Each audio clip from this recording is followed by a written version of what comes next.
सरू काही कळत नाहीये. सुषमाला मी निक्षून सांगितलं होतं की तुझं बाळणपण होईपर्यंत गावात यायचं नाही. समजावलं होतं मी वहिनीला, पण ते ऐकतील तर ना.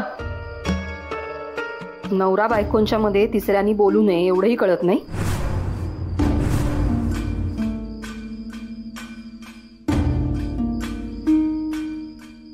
सरू, तुझ्या भल्यासाठी मी तुला सुषमाकडे ठेवलं होतं.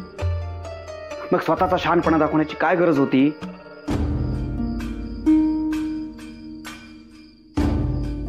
झाली, रडायला सुरुवात झाली.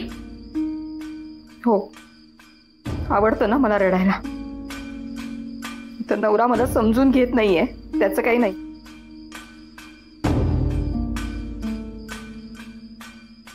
सरू,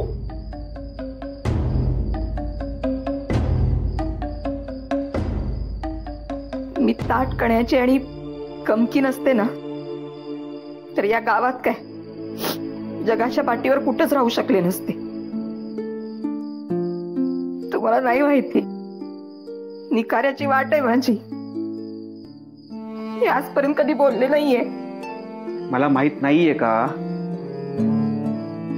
स्मगलरची बायको म्हणतात सगळे.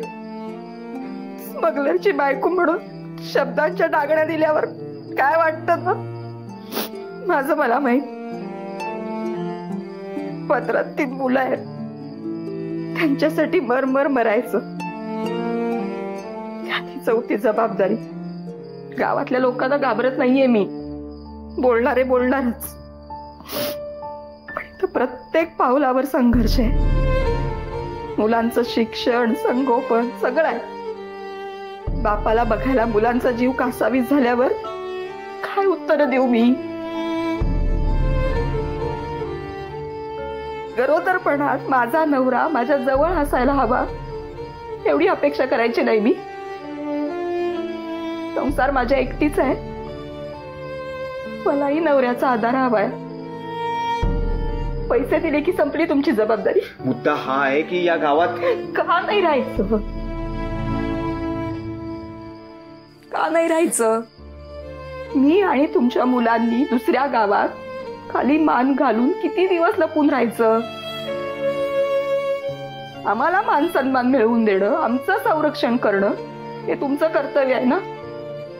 आम्हाला मान खाली घालायला लागेल अशी कामं करताच कशाला?